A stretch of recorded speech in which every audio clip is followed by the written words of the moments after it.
Future shock நிகழ்ச்சிக்கு உங்களை வரவேற்கிறேன். இன்னைக்கு நம்ம சமூகத்தையே சத்தமில்லாம யாருக்கும் தெரியாம மாத்திக்கிட்டு இருக்கிற ஒரு கண்ணுக்கு தெரியாத சக்தியை பத்தி தான் ஆழமா பார்க்க போறோம். இது ஏதோ எதிர்காலத்துல வரப்போற ஒரு சயின்ஸ் ஃபிக்ஷன் டெக்னாலஜி கிடையாது. இந்த நிமிஷம் உங்க கையில இருக்கிற ஸ்மார்ட் போன் வழியா உங்களுடைய அன்றாட சிந்தனைகளையே தீர்மானிக்கிற ஒரு மாபெரும் சக்தி. இது எப்படி வேலை செய்யுது, இதன் பின்னணியில இருக்கிற அந்த அறிவியல் என்ன அப்படிங்கறத முழுமையா தெரிஞ்சுக்கலாம் வாங்க. உங்ககிட்ட ஒரு முக்கியமான கேள்வி. What if everything you see online is controlled by AI, including your opinions? கொஞ்சம் ஆழமா யோசிச்சு பாருங்க.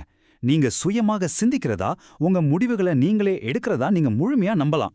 ஆனா உண்மை என்ன தெரியுமா? உங்க ஸ்கிரீனுக்கு பின்னாடி ஓடிக்கிட்டு இருக்கிற அந்த அல்காரிதம் உங்களுக்கு தேவையான தகவல்களை மட்டும் காட்டல. நீங்க இந்த உலகத்தை பார்க்குற விதத்தையே, உங்க வெறுப்புகளையே அது தனக்கேத்த மாதிரி டிசைன் பண்ணிக்கிட்டு இருக்கு. சாப்டர் 1 தேர்வுகளின் மாயை, அதாவது த illusion ஆஃப் சாய்ஸ். நாம யூஸ் பண்ற சோஷியல் மீடியா தளங்கள் எல்லாமே நிஜ உலகத்தை பார்க்குற ஒரு ஜன்னல் அப்படின்னு நாம நினைக்கிறோம். நமக்கு பிடிச்சவங்கள ஃபாலோ பண்றோம், அதனால அந்த தகவல்களை பார்க்குறோன்னு நாம நம்புறோம். ஆனா அந்த நம்பிக்கை ஒரு மிகப்பெரிய மாயை. சோஷியல் மீடியா தளங்கள்ங்கிறது ஒரு கண்ணுக்கு தெரியாத ஏஐயால் கவனமா செதுக்கப்பட்ட ஒரு டிஜிட்டல் நிலப்பரப்பு. நீங்க எப்போதெல்லாம் உங்க போனை திறக்கிறீங்களோ அப்போதெல்லாம் அந்த ஏஐ அல்காரிதம்ஸ் உங்க ஒவ்வொரு தேடலையும், நீங்க எங்க கிளிக் பண்றீங்க, ஒரு போஸ்ட்டை எத்தனை செகண்ட்ஸ் பார்க்குறீங்க, ஏன் எந்த இடத்துல ஸ்க்ரோல் பண்றதை நிறுத்துறீங்க அப்படிங்கறத கூட மிக துல்லியமா ரெக்கார்ட் பண்ணுது. இதுக்கெல்லாம் ஒரே ஒரு நோக்கம்தான், அதுதான் என்கேஜ்மெண்ட். பலதரப்பட்ட உண்மைகளை காட்டுறதை விட உங்களை எப்படியாவது ஈர்த்து அந்த ஆப்லயே அதிக நேரம் செலவிட வைக்கிறதா அதோட முதல் குறிக்கோள். இது நம்மள 2வது சாப்டருக்கு கூட்டிட்டு போகுது. எக்கோ சேம்பர் உருவாக்கம். எப்படி இந்த அதிநவீன ஏஐ சிஸ்டம் நமக்கே தெரியாம நம்மள சுத்தி ஒரு கண்ணுக்கு தெரியாத டிஜிட்டல் குண்ட உருவாக்குது அப்படிங்கறத இப்ப பாப்போம். இது ஆக்சுவலா ஒரு முடிவில்லாத லூப். ரொம்ப மெக்கானிக்கலான ஆனா ரொம்ப துல்லியமான ஒரு சுழற்சி. முதல்ல ஏஐ உங்க பிஹேவியரை ட்ராக் பண்ணுது, உங்க கிளிக்ஸ், உங்க லைக்ஸ் எல்லாத்தையும் பார்க்குது.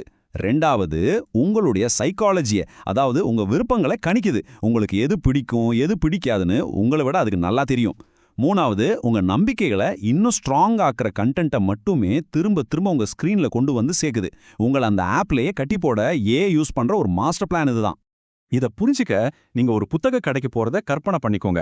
நீங்க அந்த கடைக்குள்ள நுழைஞ்சு நீங்களாகவே விரும்பி சயின்ஸ் புக்ஸ் இருக்கிற செக்ஷனுக்கு மட்டும் போனா அது ஒரு இன்ஃபர்மேஷன் பபிள். அது உங்களோட சொந்த தேர்வு, அதனால எந்த பாதிப்பும் இல்ல. ஆனா ஒரு எக்கோ சேம்பர் அப்படிங்கிறது அது கிடையாது. நீங்க கடைக்குள்ள நுழைஞ்ச உடனே அந்த புத்தக கடையே மத்த எல்லா புக்ஸையும் உங்ககிட்ட இருந்து மறைச்சு சுவர்களை மாத்தி உங்களை ஒரே அறையில பூட்டி வைக்கிற மாதிரி உங்களுக்கு வேற புக்ஸ் இருக்கிறதே தெரியாம போயிடும். உங்க சுதந்திரமான தேடலையே ஏஐ இங்க முழுசா பறிச்சுக்குது. எக்கோ சேம்பர் அப்படிங்கிற இந்த கான்செப்ட் ரொம்ப ஆபத்தானது.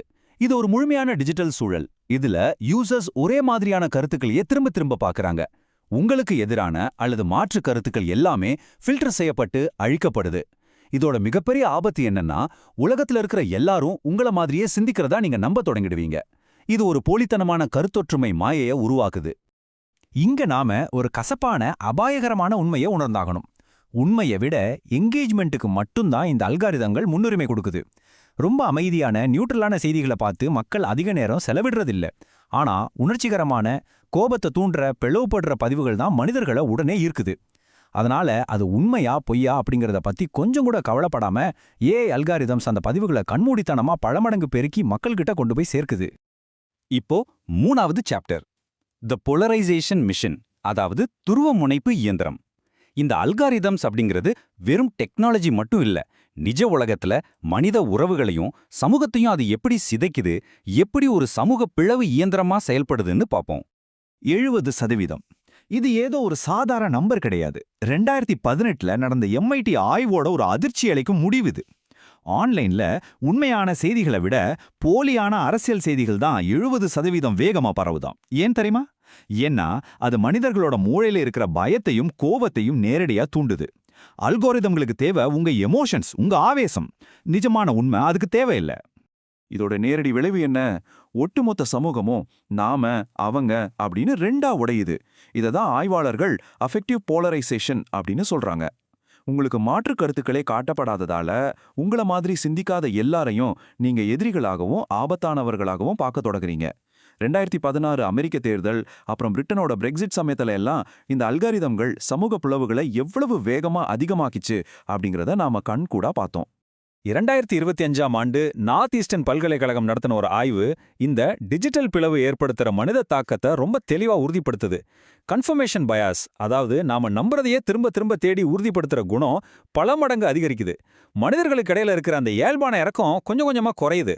நாகரிகமான விவாதங்களே இல்லாம அழிஞ்சு போகுது. இதுக்கெல்லாம் மேல எதிர்த்தரப்பினோட ஒரு சமரசத்துக்கு வர்றதே சாத்தியமில்லாத ஒன்றாகி தனிநபர்கள் ரொம்ப ஈஸியா தீவிரவாத சிந்தனைகளுக்கு பலியாகிறாங்க. சாப்டர் 4, எதிர்காலம் 2035. இப்ப இருக்கிற டேட்டாவை வச்சு எந்தவித கட்டுப்பாடுகளும் இல்லாம நாம இதே பாதையில தொடர்ந்து பயணிச்சா எதிர்காலம் எப்படி இருக்கும்னு கணிச்சு பார்த்தா அது ரொம்பவே பயமுறுத்துற ஒரு படமா தான் இருக்கு. கொஞ்சம் யோசிச்சு பாருங்க. 2010களில் நாம குரோனாலாஜிக்கல் ஃபீட் யூஸ் பண்ணிட்டு இருந்தோம். அதாவது ஒரு போஸ்ட் எந்த நேரத்துல பதிவிடப்பட்டதோ அதோட அடிப்படையில மட்டுமே நமக்கு காட்டப்பட்டுச்சு.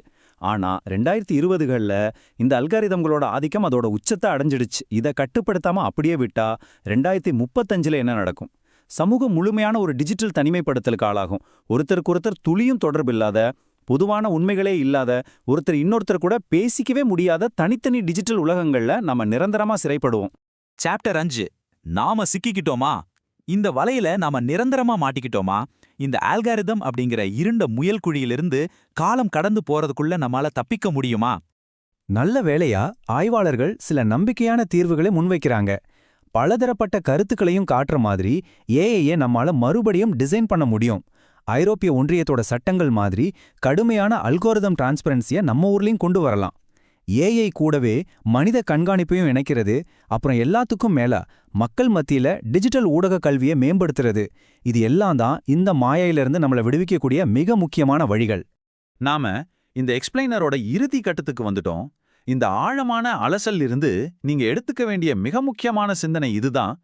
ஏஐ தொழில்நுட்பம் நம்மள உண்மையிலேயே ஒருத்தரோட ஒருத்தர் இணைக்குதா, இல்ல நம்மள பிளவுபடுத்துதா? ஏஐ உங்கள் எண்ணங்களை கட்டுப்படுத்துகிறதா? உங்க சிந்தனைகள் உண்மையிலேயே உங்களுடையது தானா அப்படிங்கிறத அடுத்த முறை நீங்க சோஷியல் மீடியாவை யூஸ் பண்ணும்போது உங்களை நீங்களே கேட்டுக்கோங்க. இந்த ஆழமான பிரச்சனையை பத்தி உங்களுடைய கருத்து என்ன அப்படிங்கறத கீழே கமெண்ட் பண்ணுங்க. ஏஐ தொழில்நுட்பம் மற்றும் சமூகத்தோட எதிர்காலம் குறித்த இந்த மாதிரி பல முக்கியமான அதிர்ச்சியூட்டும் பதிவுகளுக்கு ஃபியூச்சர் ஷாக் சேனலுக்கு சப்ஸ்கிரைப் பண்ணுங்க. விழிப்புடன் இருப்போம், சந்திப்போம்.